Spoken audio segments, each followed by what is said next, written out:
जुबिन का मर्डर हुआ है, ये मैं नहीं कह रहा, असम के सीएम खुद कल असेंबली में कह चुके हैं। उनका डेथ नेचुरल नहीं, ये एक प्लेन एंड सिंपल मर्डर है। It is a murder.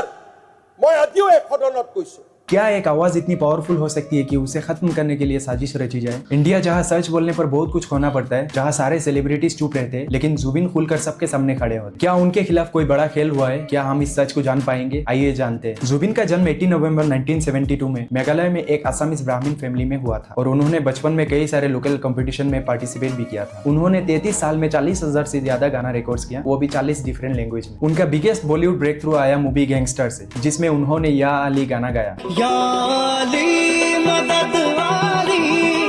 ये गाना उनको बेस्ट प्लेबैक सिंगर अवार्ड जीतने में हेल्प की। 1990 में जब असम चारों तरफ वायलेंस में था और यूथ हेल्पलेस थे, तब जुबिन आए प्यार दर्द और बगावत के गीत लेकर। उनका स्टाइल और वॉइस इतना यूनिक था कि लोग उनको सिर्फ सिंगर नहीं बल्कि असम और नॉर्थ ईस्ट की आइडेंटिटी मानते थे। नॉर्थ ईस्ट के लोग उन्हें इतना प्यार करता था कि उनके एक कॉन्सर्ट या सॉन्ग रिलीज होने पर पूरे रीजन में वायरल हो जाता था। उनका जर्नी स्ट्रगल से शुरू हुआ था, लेकिन टैलेंट और डेडिकेशन ने उनको रीजनल हीरो से नेशनल आइकन बना दिया। जुबिन का नेचर और एक्टिविज्म उन्हें और भी स्पेशल बनाता, चाहे वो कार प्रोटेस्ट हो या ट्रीज बचाने का आंदोलन। उनका प्रेजेंस हमेशा क्राउड में था, लोगों को लीड और इंस्पायर करते हुए। का के खिलाफ उनका वायरल एंथेम पॉलिटिक्स नौकरीबा बंधु अभी भी लोगों को याद है। कौन सा सुपरस्टार मजदूरों के साथ सड़कों पर खाना खाता है और उनके राइट्स के लिए लड़ता है? उन्हें सोल ऑफ असम कहते थे क्योंकि वो एक सिंगर नहीं, एक फेयरलेस लीडर और एक वॉइस थे। उन्होंने अंडर प्रिविलेज बच्चों को एडॉप्ट किए, अपने घर कोविड केयर सेंटर बनाया। हर रिलीजन और कम्युनिटी के लोग उन्हें रेस्पेक्ट करते थे। उनका इम्पैक्ट सिर्फ एंटरटेनमेंट तक लिमिटेड नहीं, बल्कि आसाम और पूरे नॉर्थ ईस्ट के कल्चर और सोसाइटी में दिखाई देता था। 19 सितंबर 2025 जुबिन उनका सिंगापुर ट्रिप के लिए गए नॉर्थ ईस्ट इंडिया फेस्टिवल में परफॉर्म करने के लिए। वहां उनका प्लान याट आउटिंग हुआ और उनका डेथ हो गया। इनिशियली सिंगापुर पुलिस ने उनका डेथ एक्सीडेंटल ड्राउनिंग डिक्लेयर किया। सिंगापुर अथॉरिटी ने बोट्स और साइट्स का इंस्पेक्शन किया और बॉडी को हॉस्पिटल भेजा एटोप्सी के लिए। सिंगापुर में मेडिकल एग्जामिनेशन होने के बाद भी उनका डेथ नेचुरल एक्सीडेंटल कंसीडर किया गया और असम में उनका फैमिली और फ्रेंड्स से एलिगेशन रेज हुए कि ये एक्सीडेंट नहीं, शायद फाउल प्ले इन्वॉल्व्ड है। असम पुलिस ने स्पेशल इन्वेस्टिगेशन टीम SIT और CID के अंडर इन्वेस्टिगेशन स्टार्ट किया। FIRs फाइल हुए और अरेस्ट इवेंचुअली किए गए, इंक्लूडिंग इवेंट ऑर्गेनाइजर, उनका मैनेजर और ड्रम प्लेयर। ये इन्वेस्टिगेशन अब ऑफिशियली मर्डर केस में कन्वर्ट हो गई। जब उनका बॉडी असम लाया गया,